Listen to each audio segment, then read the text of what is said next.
Carlos III fue considerado el rey más importante del despotismo ilustrado en España. Es un rey que se le consideró un gran gobernante, pero también un gran constructor de lo que era la necesidad que tenía España, modificarse culturalmente, científicamente, incluso modificarse como nación.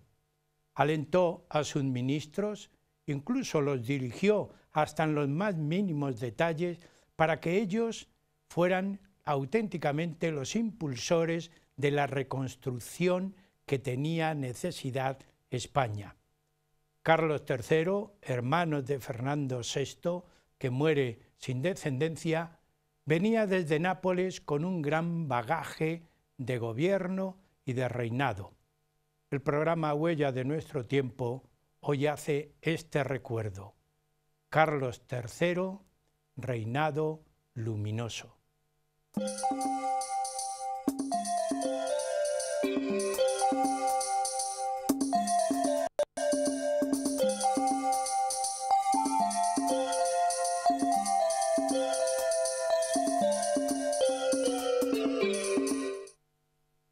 Carlos III, rey del siglo XVIII, cuando fue nombrado y tomó, diríamos, posesión del reinado de España, ya venía con un bagaje importante cultural y de gobierno porque venía de ser rey de Nápoles.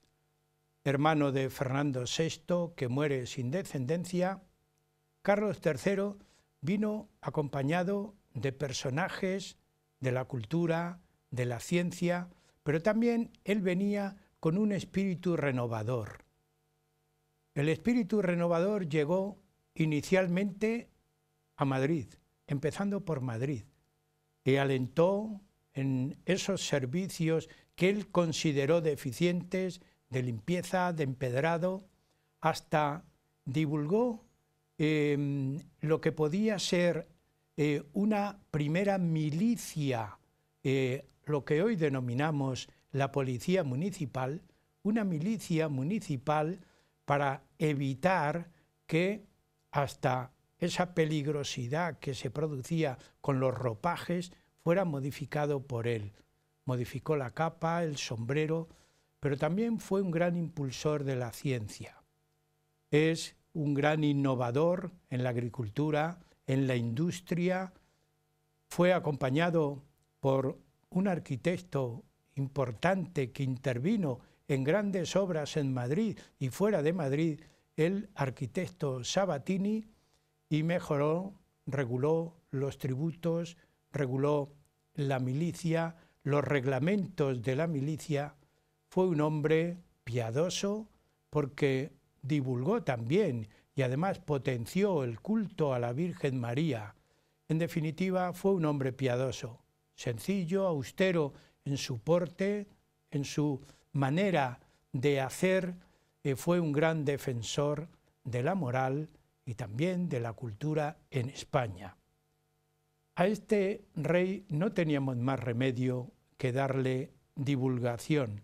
Por ese motivo, el programa Huellas de nuestro tiempo hoy cuenta con un investigador especialista en él y en todo lo que supone la historia de España desde esta época del siglo XVIII hasta la actualidad. Contamos con don Daniel Jesús García Riol en el programa, al que ustedes, no sé si recordarán, ya participó, hizo un programa en el curso anterior también sobre historia. Otro momento histórico importante fue la época del carlismo. Gracias a él nosotros recibimos esa lección también de historia en el programa.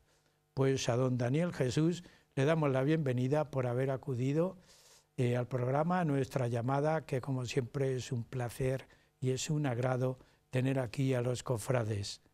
Así que muchas gracias. Muchísimas gracias a ti también, Andrés, y a la Televisión Diocesana de Toledo.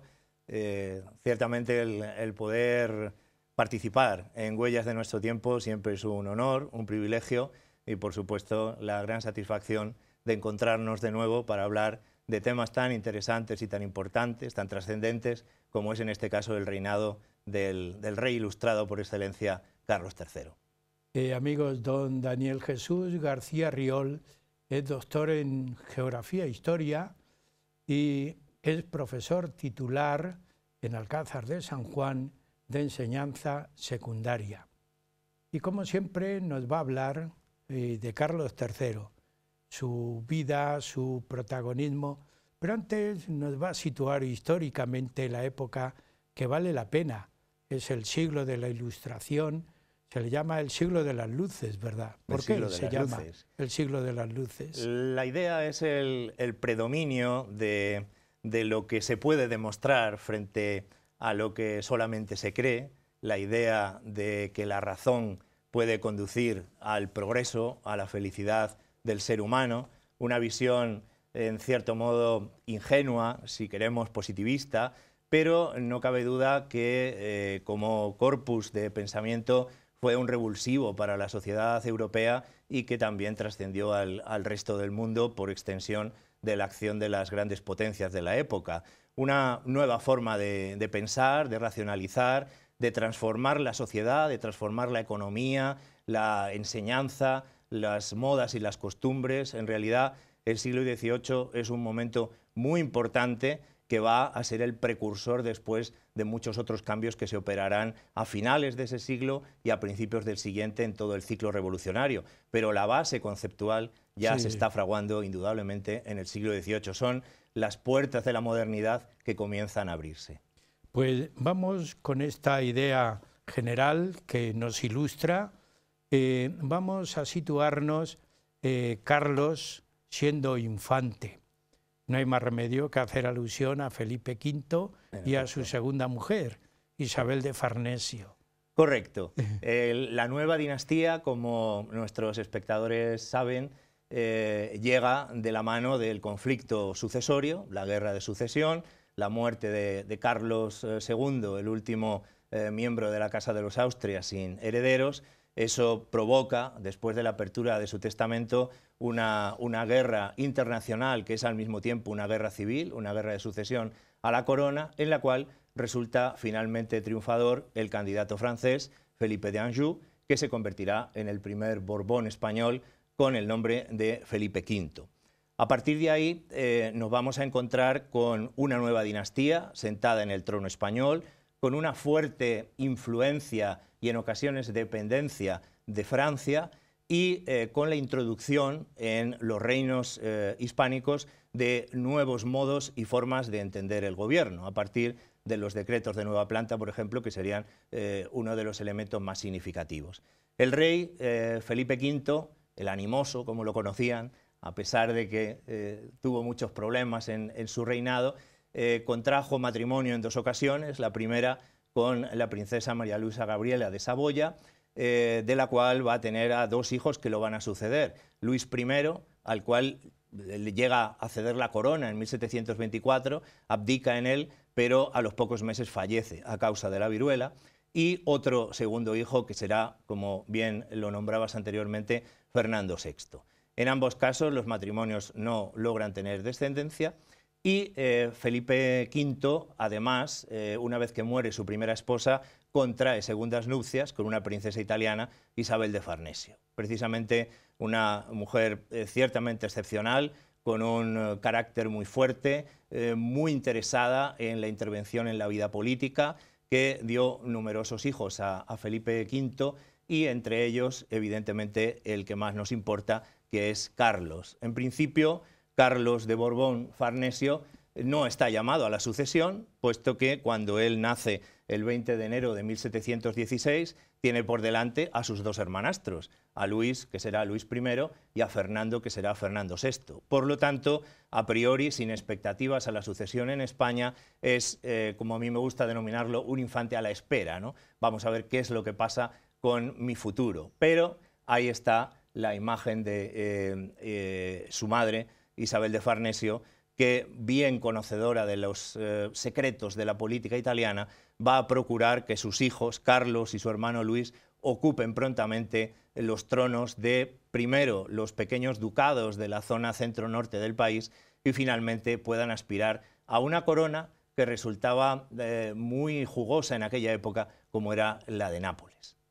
Esa va a ser la pretensión, es decir, vamos a tratar de colocar a nuestros hijos aprovechando la dinámica de las relaciones internacionales y los derechos sucesorios para conseguir ubicar a mis vástagos en lugares de poder, en tanto en cuanto la sucesión principal al trono no la podemos aspirar. Y allí la vida en Nápoles fue no solamente trascendente e importante, sino que le cultivó, ¿verdad? Sí, sin duda alguna, sin duda alguna. Cuando Carlos, el infante don Carlos, sale de España, él abandona a su familia, que estaba en aquellos momentos en la ciudad de Sevilla, hace un larguísimo viaje para tomar posesión del ducado de Parma y Piacenza, y posteriormente, por la evolución de los conflictos internacionales, hay que darse cuenta que el siglo XVIII está jalonado por una serie de conflictos sucesorios, como es la guerra de sucesión de Polonia, que le afecta, o la de Austria, o la guerra de los 7 años. Entonces, aprovechando esa coyuntura internacional, las armas españolas van a obtener un gran éxito, expulsando a los austriacos de Nápoles. Incluso su madre, Isabel de Farnesio, está encantada con esa situación y le dice: vadunque prendi la più bella corona d'Italia, ¿no? Dice, no pierdas un momento, ve allí, triunfa y verás que vas a ser un rey de un reino verdaderamente impresionante. Él llega muy jovencito, pero con una serie de consejeros muy importantes y trascendentes para toda su vida, entre ellos el célebre Tanucci, al cual ya conoce en su experiencia parmesana y que se va a convertir en el gran ideólogo de toda esa serie de transformaciones que él va a operar. Para los napolitanos, Carlos III, Carlos VII para ellos, en su ordinal, es un rey transformador, un rey que va a ser capaz de realizar construcciones brillantísimas como el famosísimo Teatro San Carlo, que será luego una de las mecas de la operística italiana durante el siglo XVIII y XIX. Él va a trabajar para implantar las técnicas de fabricación de porcelana que estaban muy desarrolladas en Alemania, la porcelana de Meissen, y él crea la Real Fábrica de Capodimonte. También va a iniciar la construcción del magnífico Palacio de Caserta, que es una de las edificaciones borbónicas más importantes construidas en todos los tiempos. Y, por supuesto, también un hombre muy dedicado a mejorar las condiciones de vida, a procurar que los habitantes se imbuyan de preceptos higiénicos, a la mejora del trazado de las calles, a la mejora de los puertos, de las comunicaciones. Y, por supuesto, también otro dato muy interesante que siempre le acompañaría toda su vida era su profundo amor por el conocimiento, por la ciencia e incluso por la arqueología. Muy cerquita de Nápoles tenemos Pompeya, tenemos Herculano, y es en estos momentos cuando Carlos III, siendo Carlos VII de Nápoles, impulsa las primeras investigaciones arqueológicas. A él le encantaba el mundo de la arqueología y disfrutaba muchísimo con eso que luego incluso popularizarían los artistas y que denominamos como el estilo pompeyano en la decoración. Estamos viendo algunas imágenes. Sí, efectivamente, esa sería la salida del rey Carlos VII hacia España, con ese Vesubio humeante que domina esa bellísima bahía napolitana. Para los napolitanos fue una auténtica pena, un dolor que il nostro Carluccio, como lo denominaban, se les marchara a reinar en España. Entendían que la política era así y, lógicamente, la sucesión dinástica lo llamaba a ocupar un trono todavía más importante. Pero la huella que ha dejado en Italia, ahí lo tenemos a caballo, cerca de la iglesia de San Francesco de Paola, al lado del Palacio Real de Nápoles. Ahí lo tenemos enhiesto a caballo y, desde luego, pues es considerado casi como un auténtico fundador. Lo tenemos ahí en esa medalla, porque es siendo rey de Nápoles cuando contrae matrimonio con María Amalia de Sajonia, la que iba a ser su entrañable compañera, una mujer muy sensible, muy inteligente, con la cual congenió fantásticamente bien, a diferencia de otros matrimonios de Estado, porque esto era ciertamente una lotería. si tenías la suerte de encontrar una pareja que se acomodara a tu manera de pensar y de ver la vida, pues eras un rey afortunado. Si ¿Era no, tan venían esos piadosa como problemas. él o más, no? Sí, sí, yo creo que incluso más. Había tenido buena relación con los jesuitas y realmente las devociones, fundamentalmente las devociones marianas, estaban muy presentes en su vida y en su hacer habitual. Lo mismo que las del propio rey, al que yo creo que le refuerza en esas convicciones religiosas, e incluso allí en Nápoles pues también se tiñe de los santos locales como San Gennaro, por ejemplo, ¿no? Un auténtico santo famosísimo para los napolitanos. Y junto con su esposa y con numerosos consejeros emprende en 1759 el viaje a través de ese Mediterráneo, dejando no a su hijo primogénito, porque claro, al heredar la corona se lo tiene que llevar a España como nuevo príncipe de Asturias, sino a otro hijo, Fernando, que será Fernando IV, al cual le deja el trono de Nápoles, y a partir de ahí la historia de Carlos III toma un nuevo giro y un nuevo rumbo. Y muere Fernando VI sin descendencia. Claro, le corresponde a él, por la línea sucesoria, ser rey de España. Carlos III viene a España y viene con un espíritu de renovación importante. El siglo XVIII en España está muy necesitado de un impulso, yo diría, cultural, fundamentalmente. Sí. Y incluso en el mundo científico, las ciencias experimentales que tanto están iniciándose en Europa, en España va a la zaga, vulgarmente dicho. Podemos leer, pues, y tú lo sabes, numerosos pensadores españoles que cuando hablan de la ciencia en España en esta época como Unamuno, se lamenta en qué situación estamos nosotros. No tenemos más remedio que incorporarnos. Incluso luego veremos cómo hasta impulsa el número de universidades que debía existir para que la ciencia llegara realmente, la ciencia en el campo científico y experimental. Viene con este bagaje. Carlos III, pero llega a España como un hombre muy sencillo. Sí, sí, porque realmente lo era. Él se había educado en un ambiente en el que, a pesar de las formas cortesanas, él había optado por un modo de vida austero, sencillo. Evidentemente, cuando había que realizar las representaciones propias de la realeza en aquella época del antiguo régimen se hacía, pero su manera de vivir y de comportarse era de una gran sencillez. Cuentan sus cronistas, sus biógrafos, sobre todo el conde de Fernán Núñez, que es realmente el biógrafo más directo que podemos consultar, que normalmente él, llegado a Madrid, se levantaba en torno a las 6 menos cuarto de la mañana todos los días, porque además era un hombre de costumbres, eso sí estaba claro. Se dedicaba un rato largo a la oración, eso lo primero, y después ya, con sus ayudas de cámara y con sus médicos, desayunaba el chocolate, que entonces estaba muy de moda en esa Europa del siglo XVIII, como un producto energizante y además exótico, ¿no? Procedente de las Indias. Y posteriormente ya, después de tomar el desayuno, se reunía con sus hijos, nunca se olvidaba de visitarlos, y posteriormente se dedicaba a despachar con sus ministros hasta la hora de la comida, que bueno, las comidas en esa época del antiguo régimen eran muy copiosas, pero a él no le gustaba ese tipo de comida. Además, era un gran apasionado del huevo pasado por agua.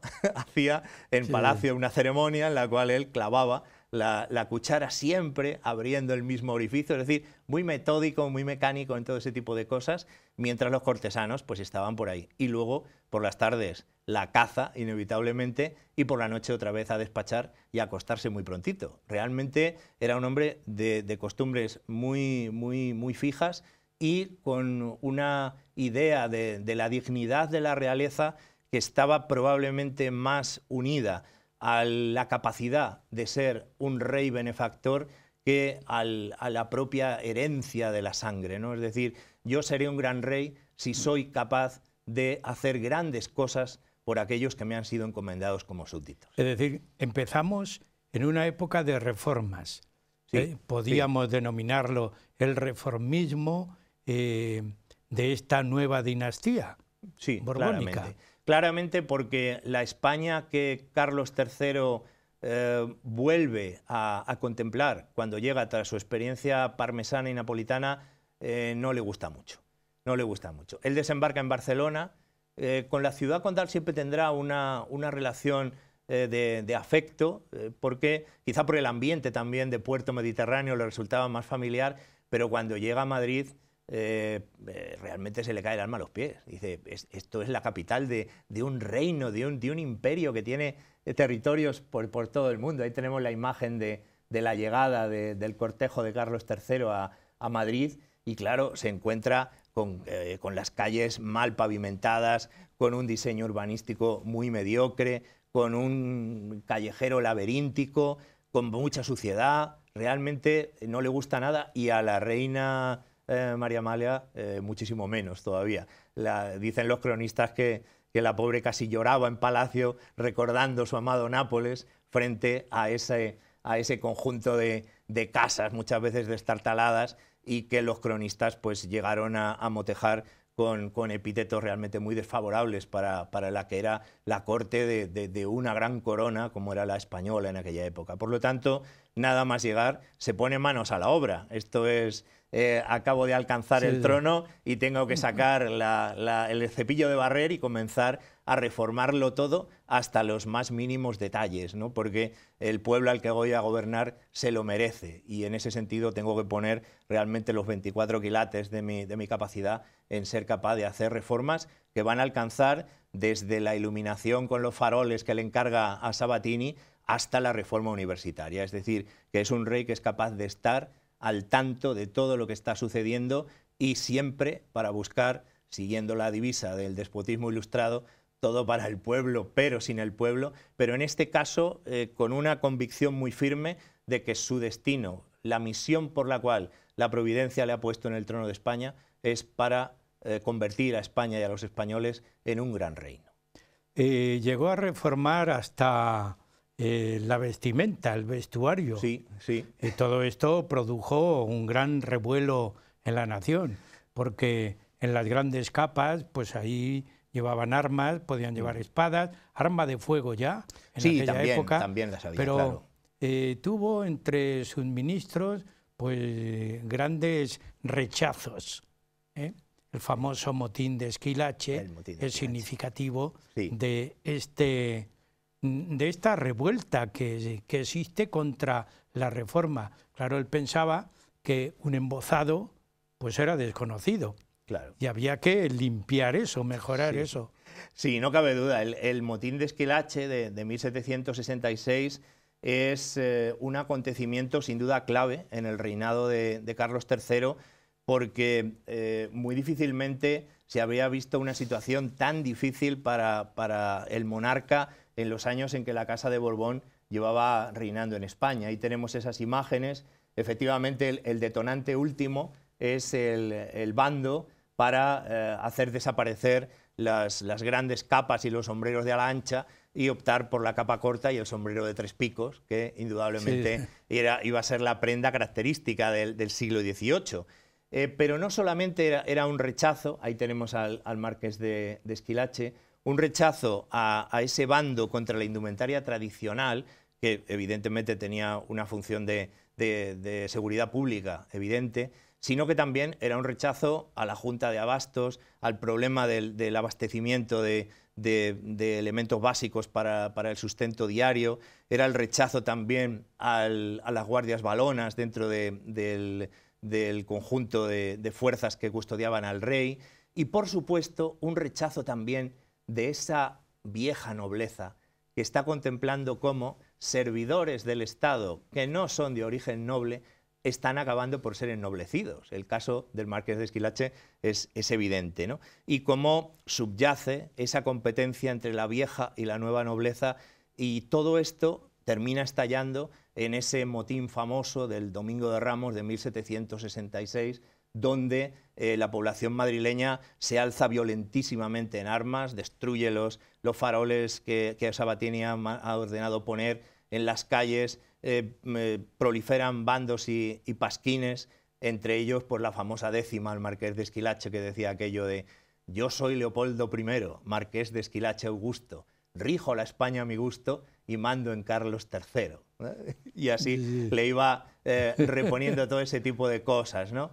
Y dice, al que es bueno lo reformo, y a los pueblos aniquilo, y el buen Carlos, mi pupilo, dice a todo, me conformo. Bueno, y así, de esa manera, esos pasquines iban circulando. La casa del Palacio de Esquilache es asaltada y saqueada, el Palacio Real rodeado, hay enfrentamientos con la Guardia Real, y realmente la situación se va de las manos, porque no solo es Madrid, sino que también en Valencia, en Zaragoza, en Bilbao y en otras ciudades hay levantamientos parecidos, ¿no? Evidentemente, el rey tiene que sacrificar, en este caso, a Esquilache y mandarlo fuera del país, avenirse con las reivindicaciones que la gente le planteaba y casi de manera secreta salir hacia Aranjuez para evitar mayores complicaciones.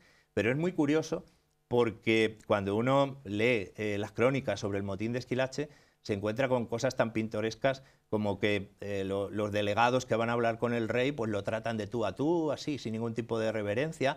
E incluso, qué curioso, hablando de Toledo y de su provincia, es un habitante del Toboso, un tal Avendaño, el que va a Aranjuez a terminar de hacer la negociación con el monarca, ¿no? Es un momento muy grave, pero que el rey consigue dominar a base de negociación, tiento, una parte de sacrificio, y no se llega a situaciones desagradables como se vivirían después, por ejemplo, en Francia ya durante la Revolución, o las que se habían vivido en la Revolución Inglesa, ¿no? Aquí la monarquía salva el tipo, hace una serie de reformas, por ejemplo, en la elección de los alcaldes, la creación de los personeros del común, y Carlos III se vuelve a hacer con las riendas. Es verdad que para ello cuenta con hábiles colaboradores como el conde de Aranda, por ejemplo, que sirven muy bien a aplacar los ánimos, y al final pues todo termina como siempre en las revueltas del antiguo régimen: viva el rey y mueran los malos ministros. Bien, llegamos a la mitad del programa, pero nos queda hablar de la cultura. Después del descanso seguiremos. Amigos, un descanso y continuaremos con ustedes en el programa Huellas de nuestro tiempo.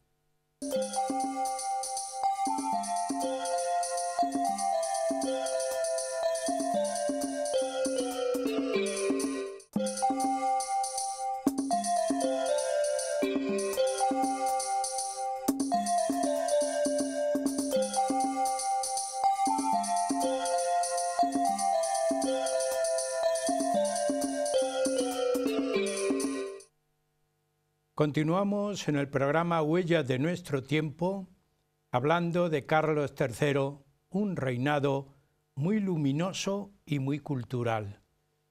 Tenemos en el estudio a don Daniel Jesús García Riol, que nos ha expuesto en la primera parte del programa todo lo que supone el reinado en Nápoles de Carlos VII, el Carlos III en España, y cómo toma posesión cuando muere su hermano Fernando VI sin descendencia.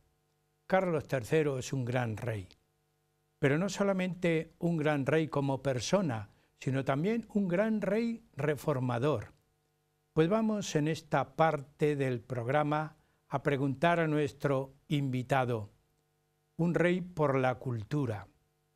Y vamos a iniciar, si te parece, las reales academias, porque son academias que vienen inicialmente de Francia, vienen de Nápoles, pero ellos le dan un matiz español.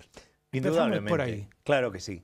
Es verdad que con Carlos III se logra culminar todo un proceso de reformas y de búsqueda de la cultura, de desarrollo de la ciencia, que ya venía iniciándose desde el reinado de Felipe V y que también en la época de Fernando VI se había avanzado mucho, ¿no? Indudablemente, Carlos III le da un impulso muy fuerte pero ya la tendencia y la dinámica iba en ese sentido. El mundo de las academias, del academicismo, efectivamente, con un origen francés, como muy bien comentas, buscaba reunir a los mejores especialistas en cada una de las materias y aquellas personas que realmente hubieran aportado los más notables méritos a sus ámbitos de conocimiento. De ahí que se hable pues, de academias de la lengua, academias de la historia, academia de bellas artes. Realmente todos los ámbitos del saber tenían que estar regidos por una gran Real Academia con el patrocinio del monarca y donde se concitaran todas las energías necesarias para llevar a cabo las reformas que la corona quería efectuar. Y a partir de ahí, indudablemente, el ser académico, pertenecer a una academia que se convirtiera también en un título de lustre y de prestigio, lo mismo que lo era ser un título de la nobleza o un alto cargo del ejército, del clero. A partir de ese momento también se forma, de alguna manera, una cierta, entre comillas, aristocracia de la ciencia, sí, sí, aristocracia del conocimiento, porque eso es tan importante como lo que se ha heredado por sangre, ¿no? Es otro tipo de lucha, otro tipo de conquista, y por lo tanto el desarrollo de las Reales Academias va a ser uno de los elementos fundamentales de los reinados de la Casa de Borbón. Continuamos con Carlos III, fue también un rey de la ciencia y del progreso. ¿Se le puede llamar así? Sí, perfectamente, porque él tuvo claro que había que realizar toda una serie de cambios, traer las novedades que en Europa empezaban a desarrollarse, y para ello había que poner, lógicamente, manos a la obra. En este sentido, sus aportaciones son muy importantes y notabilísimas. El impulso que da, por ejemplo, a las reales fábricas. Las reales fábricas como una manera no solo de abastecer de aquellos productos de lujo que los palacios necesitaban para su ornato, para su decoración, sino también para otros elementos esenciales. Ahí tenemos ni más ni menos que nuestra querida fábrica de armas de Toledo, lo mismo que la fábrica de cañones de la Cavada y, por supuesto, todo lo que tenía que ver con las reales fábricas de cristal de la granja de San Ildefonso,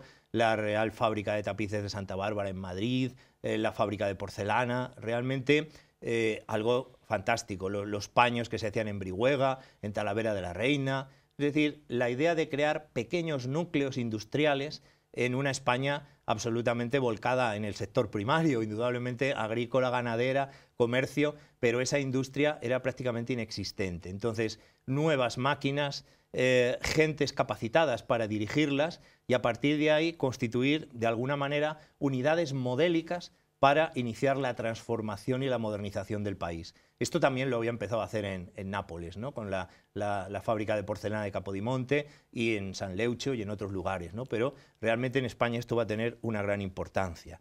Y no solo eso, sino además, como tú muy bien expresabas en la introducción, el desarrollo de la agricultura, el poner en roturación nuevas tierras, en empezar a aplicar sistemas de cultivo racionales, el mejorar todo lo que era la irrigación con canales que o bien habían quedado anticuados o había que construir, como por ejemplo ahí tenemos las esclusas del canal de Aragón en uno de sus puntos concretos. Por otra parte también, indudablemente, no olvidarse de aquellos lugares del territorio español que carecían de una población suficiente. Y este es precisamente una de las apuestas, ahí tenemos en la imagen al rey Carlos III en una visión alegórica de la fundación de la Carolina, en la provincia de Jaén.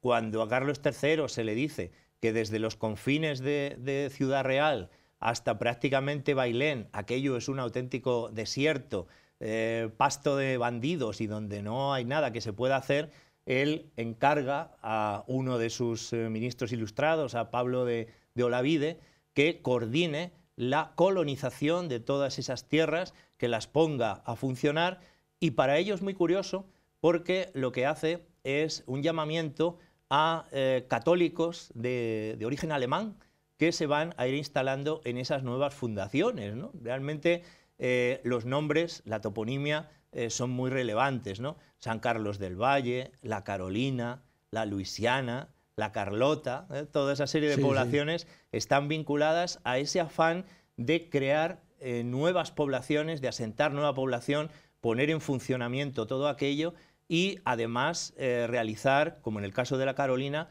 un diseño modélico de la ciudad, una planta de tipo hipodámica, en damero, perfectamente diseñada para que dé testimonio de cómo hay que racionalizar todos los órdenes de la vida para sacar el mejor provecho y el disfrute de los habitantes. Pero no solo eso, es que también para estimular todos los ramos de la economía, él impulsa las reales sociedades económicas de amigos del país, que tanto bien han hecho en tantas provincias españolas. En muchísimas ciudades y poblaciones importantes se fundaron estas sociedades donde se reunía todo aquel que tenía algo que ofrecer al progreso nacional, intelectuales, técnicos de distintos ámbitos y extracciones, y a partir de ahí se iban proponiendo mejoras a nivel local, a nivel provincial, y el movimiento que se extendía desde la corte indudablemente iba irradiando a las provincias y a través de las sociedades se convertían en focos secundarios y terciarios que iban cubriendo. Que a partir de ahí se formarían nuevas academias, efectivamente, nuevas reales academias. Efectivamente, sí. El proceso de creación fue esas, progresivo. Diríamos, tertulias casi de amigos. Sí. Claro, es decir, pues, ¿qué podemos hacer nosotros? ¿Qué necesidades tenemos en nuestra ciudad? ¿Cómo podemos mejorar las comunicaciones? ¿Cómo podemos mejorar el comercio? Y además otra cosa muy curiosa, y es que a pesar de las costumbres y de los usos sociales de la época, incluso el rey abogó por la creación de una junta de damas en la Real Sociedad Económica de Madrid, con lo cual también la opinión femenina en este caso era tenida en cuenta en una época dominada por el hombre todavía, y efectivamente así estaba, ¿no? O, por ejemplo, para regularizar la economía, pues él tiene la idea de que tiene que haber un banco que controle toda la situación y va a impulsarse ni más ni menos que el Banco de San Carlos, que es el precedente, junto con el de San Fernando, del actual Banco de España, ¿no? La creación de los primeros vales reales con el ministro Cabarrús, bueno, pues realmente ya estamos hablando de una circulación en papel moneda. Sería la prehistoria de nuestros billetes de banco, ¿no? O sea, que realmente es algo increíble, ¿no? O la entrada también dentro de los experimentos científicos, además de muchísimas máquinas que se construyeron, por ejemplo, la experiencia con los globos aerostáticos, ¿no? En Aranjuez se hace una demostración del globo de los hermanos Montgolfier, ¿no? Ni más ni menos que ese brindis a la ciencia y a la técnica a todos los niveles. Aparece aquí un factor importante cuando hablamos de Carlos III, es la relación con las Indias. España mantuvo desde la época de los Reyes Católicos un comercio con América. Y además importantísimo porque fue florecimiento también para España, aunque tuvo sus grandes problemas que no vamos a tratar aquí, pero él también fue impulsor de este comercio. Claro, claro, porque Carlos III se dio cuenta de una realidad que se venía arrastrando desde la época de los Austrias, ¿no? Y era el control monopolístico de Sevilla frente al resto de las ciudades españolas. Ciudades que se habían ido desarrollando mucho ya y había puertos muy pujantes, entre ellos el puerto de Cádiz, por el que el rey siente una especial predilección. En este sentido, pues vamos a ver cómo el monarca va a realizar una liberalización que permitirá al resto de los puertos peninsulares incorporarse a esa carrera de Indias tan importante en aquella época, lo cual va a estimular el comercio y va a desarrollar todavía con más intensidad las relaciones que existían con nuestras colonias de América, ¿no? La política americana de Carlos III es muy interesante, a la par que inteligente, con algunos errores indudablemente, pero la verdad es que para las Indias españolas supuso un momento de nuevo florecimiento sin duda alguna. Hemos visto anteriormente una imagen del edificio Sabatini en la fábrica de armas de Toledo, que fue el punto importante de actualizar la espadería toledana, que ya no quedaba nada más que el nombre, que no vamos a entrar en detalle, pero sí queda todavía, además del nombre en Toledo, el edificio Sabatini que hoy está utilizado por la Universidad de Castilla-La Mancha. Las artes en este sentido también fueron motivo de impulso de Carlos III.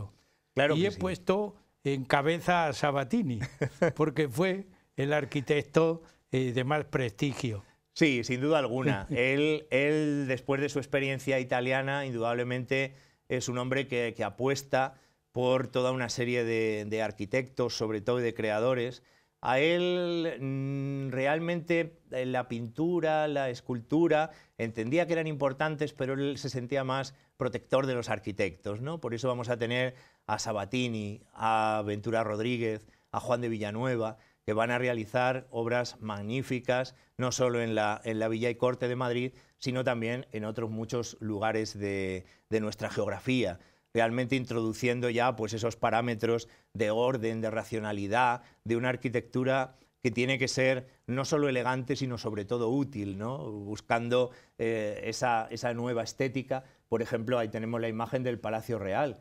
Claro, cuando llega Carlos III a Madrid, él tiene que vivir todavía en el antiguo Palacio del Buen Retiro, que ya estaba en unas condiciones muy deplorables, porque el viejo Alcázar se había incendiado en época de Felipe V, y es él el que va a dar el impulso definitivo para transformar ese palacio en uno de los palacios reales más hermosos de Europa, y en este sentido no nos deben doler prendas porque es que es así. Y luego toda una serie de construcciones en los sitios reales, pues la casita del Príncipe, la casita del Infante Don Gabriel, tanto en Aranjuez como en el Escorial, realmente los lugares donde la corte pasaba buena parte del año, porque en este sentido también Carlos III, que era un hombre muy metódico y de costumbres, siempre alternaba, ¿no?, las estaciones del año y las iba pasando, repartiéndose sobre todo entre el Palacio Real de Madrid, la Granja de San Ildefonso, el Pardo y el Escorial y Aranjuez, ¿no? Por lo tanto, todas estas fundaciones reales van a seguir resurgiendo durante el periodo de su reinado. Y al mismo tiempo, también, por supuesto, la decoración pictórica del Palacio Real, con las obras de Tiepolo, las obras de Mengs, y grandes artistas que aparecen en ese ámbito, y por supuesto ya en la parte más final de su reinado, pues todo lo que tiene que ver con los Valleu y por supuesto la figura de Francisco de Goya, que en esa época pues se estrena como autor de cartones de tapices, y posteriormente en el reinado de Carlos IV ya será más importante. Yo además de eso no quiero que lo olvidemos como un rey moralizador. Se podría atribuir ese adjetivo. Claro, porque a Carlos III realmente había muchas cosas que no le gustaban, ¿no? Porque entendía que eran supersticiones, que eran fanatismos, que eran costumbres que no debían figurar en su nuevo reinado. Y en este sentido él quería que los vasallos se comportaran con la misma moralidad que se comportaba su propio rey, ¿no? En este sentido, que debían ser honrados, debían ser trabajadores. Y al mismo tiempo, pues, procurar evitar esas cosas que él consideraba ya fuera de lugar. Por ejemplo, interviene en la prohibición de determinados elementos de festividades, como es el caso del carnaval. Él va a prohibir la existencia de máscaras cubiertas en algunos momentos, o que los hombres se disfracen de mujeres, por ejemplo, y viceversa. El asunto, por ejemplo, de las procesiones con disciplinantes. Os acordamos de ese cuadro de Goya, que también consideraba una expresión de penitencia desmedida y que aquello no podía funcionar. O incluso las leyes que da contra vagos y maleantes para que todo el mundo se ponga a trabajar. Porque él ve que en Madrid hay muchos mendigos y que realmente eso no puede ser. Y entonces a muchos de ellos pues los alista al ejército. Dice, ahora os vais a enterar aquí de cómo tenemos que funcionar. O muchísimas otras cosas que realmente nos sorprende hasta qué punto de detalle el rey quería moralizar la sociedad, pero no con un punto de vista mojigato, sino práctico, efectivo, y decir, señores, ustedes tienen que ponerse a trabajar como todos los demás. Muy interesante lo de la ley de vagos y maleantes. Sí, eso está claro, ya que en este sentido es evidente, ¿no? Protegió, impulsó y también reglamentó el ejército. Sí, claro. Claro, el ejército para él era un elemento fundamental dentro de su reinado, porque claro, había que defender un imperio. España seguía siendo un imperio, ¿no? Entonces había que mejorar la flota y había que mejorar también las fuerzas terrestres. Por eso él va a crear, pues ni más ni menos que las reales ordenanzas, tan bien hechas, tan bien ejecutadas, tan minuciosas hasta los últimos detalles, que realmente han estado en vigor durante muchísimo tiempo, hasta el siglo XX, ¿no? Es decir, bueno, ahí estaba regulada la uniformidad, cómo debían realizar la instrucción, las cualidades que debían tener los distintos mandos, los toques de ordenanza, realmente una auténtica maravilla de trabajo que a los reales ejércitos fue para ellos un auténtico regalo, porque el rey, indudablemente, que no era un rey guerrero, eso también hay que tenerlo en cuenta, sin embargo se dio cuenta que uno de los pilares para asentar la corona y las reformas y la seguridad de sus vasallos era también un ejército realmente preparado, organizado y eficaz, ¿no? No se trataba. Muy interesante esa idea. Digo muy interesante porque son ideas que llegan a nuestra época y a nuestro siglo, y que también políticamente pues se debía hacer un estudio de la historia para que nuestra historia no se quedara ahí anquilosada, sino que estas ideas se fueran acomodando a los tiempos. Es decir, que cuando hay algo importante hay que destacar la importancia. Claro que también sí. fue un rey cazador. Sí. No es la única afición que diríamos fuera de del común de las actividades de la realeza, pero la caza, era cazador. Sí, ahí tenemos el retrato magnífico de Goya, en el que representa a Carlos III como cazador. Realmente la actividad cinegética para el rey era un auténtico complemento de su vida, porque hiciera frío, hiciera calor, lloviera o cualquier tipo de fenómeno de la meteorología, el rey salía. Sus médicos decían que eso le potenció mucho su salud, y que realmente el rey, salvo hasta su enfermedad última que le llevó a la muerte, nunca se ponía enfermo. Es una cosa muy curiosa. A él le gustaba mucho la caza, aunque en algunas ocasiones, pues indudablemente ya casi se sentía forzado, porque la fama le precedía.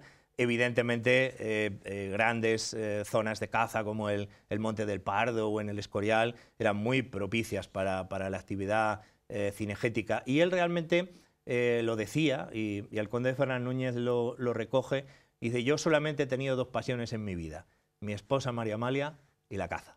Bueno, claro. Pues vamos a seguir. Es un rey que mejoró totalmente la vida española. Hemos hecho un repaso, has expresado de una manera muy minuciosa todas sus participaciones e intervenciones, pero él tuvo también una relación con Europa, fundamentalmente a través de los pactos de familia.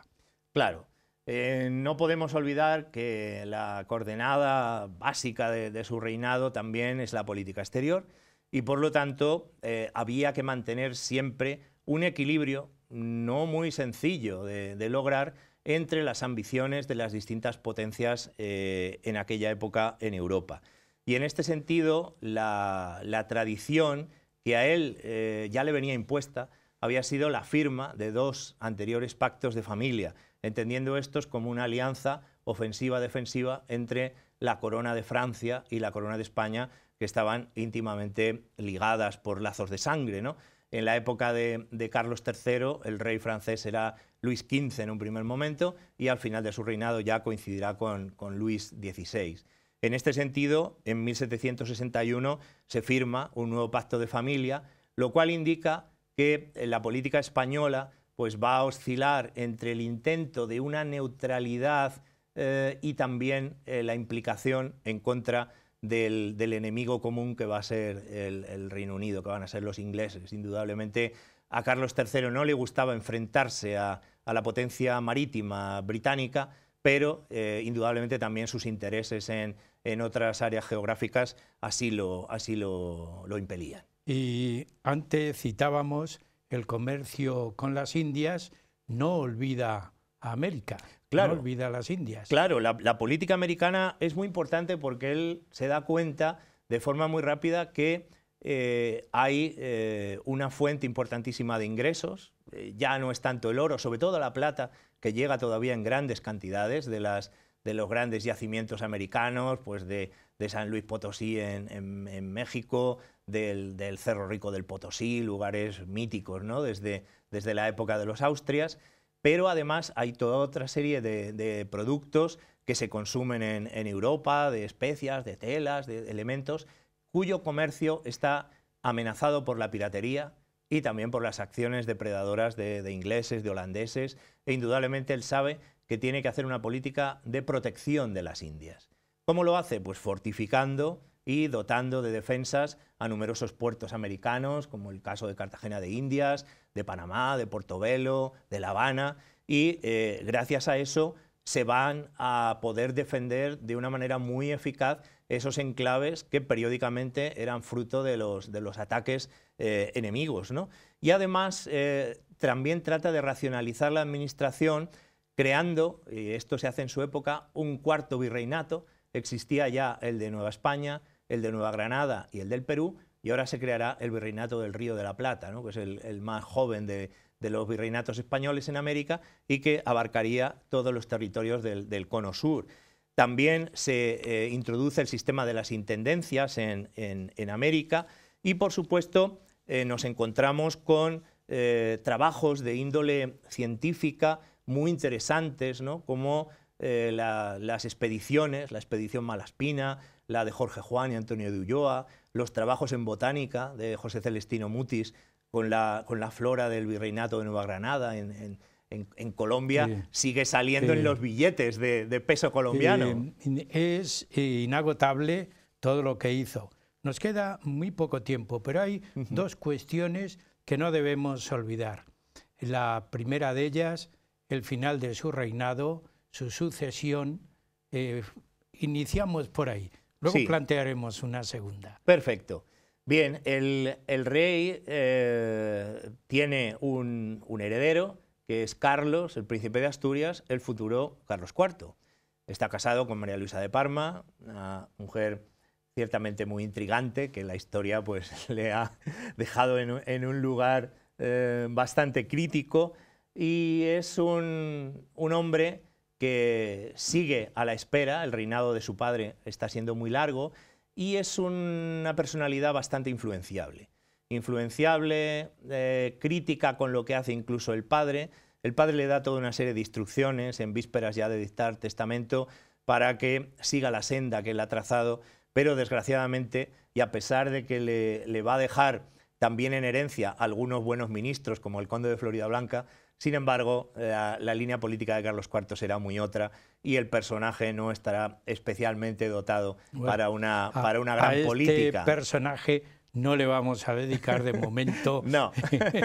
Pero nos queda una segunda cuestión que yo quiero resaltar por la importancia que tiene. Sí. Hay un legado de Carlos, carolino, que ha quedado en España, la bandera nacional. Por ejemplo, Carlos III se da cuenta, y ahí lo tenemos, de los problemas que tienen sus navíos en los mares y en los océanos. Porque las banderas de aquella época, de los reinos donde gobernaba la Casa de Borbón, eran muy parecidas.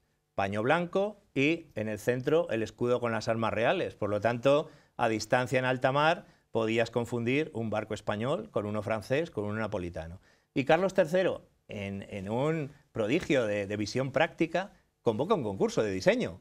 Y entonces dice, bueno, vamos a ver, diseñamos, ahí tenemos los originales que se conservan en el Museo Naval de Madrid, y al final decide, quizá también como un guiño a ese Mediterráneo que tanto amaba, esos dos colores que recuerdan a los colores de la corona de Aragón, elegir la bandera roja igualda, simplificándola con el óvalo que contiene las armas de Castilla y de León. También a él le debemos la marcha real. Sí, también es otro detalle interesante. La bandera en principio fue utilizada solamente para los barcos y en las fortalezas costeras.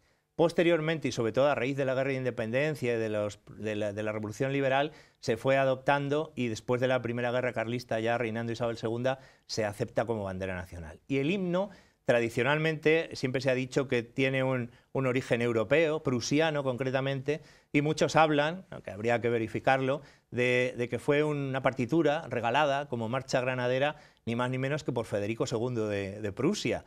El rey le gustó mucho esta melodía y rápidamente la convierte en una marcha de honor. Juntamente con la marcha fusilera, se interpretaban cuando aparecía el rey, de tal manera que a medida que pasa el tiempo ya se deja de hablar de marcha granadera y ya se le da el apelativo de marcha real. Hay otras cuestiones como son la Orden de Carlos III, la Lotería también. Nacional, eso es.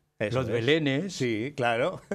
Bueno, él, cuando su hijo casa con María Luisa de Parma, pasan varios años sin que tengan descendencia y, claro, estaba preocupado porque había que garantizar una sucesión a un tiempo largo.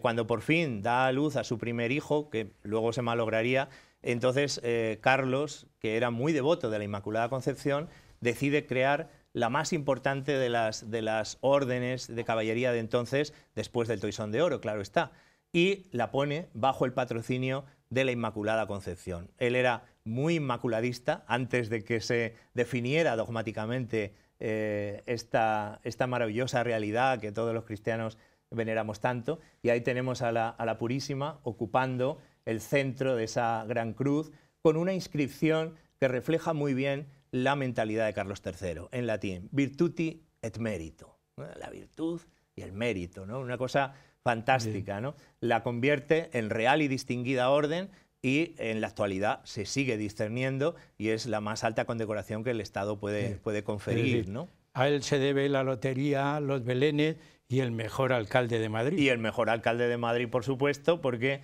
simplemente hay que pasear por ese Salón del Prado viendo la fuente de Cibeles, Neptuno, la fuente de Apolo, el propio Museo del Prado, primeramente gabinete de ciencias naturales, la Puerta de Alcalá, el Observatorio Astronómico. Bueno, realmente el trabajo que hizo Carlos III, el Jardín Botánico, que lo tenemos ahí.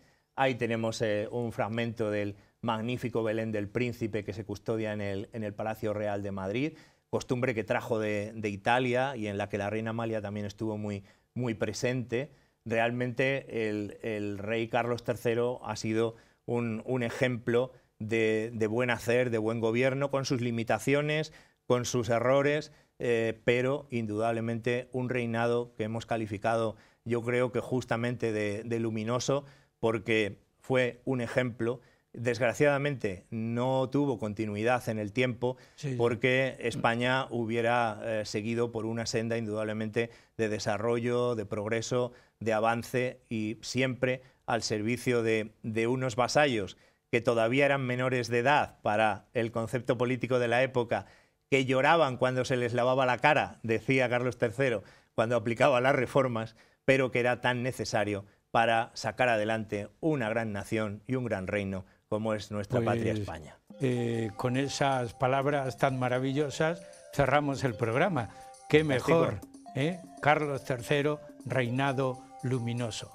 Muchas gracias por haber estado con nosotros con esta maravillosa exposición y yo siempre agradezco a nuestros invitados que sigan el programa que les ofrece la Cofradía Internacional de Investigadores de Toledo, programa denominado Huellas de nuestro tiempo.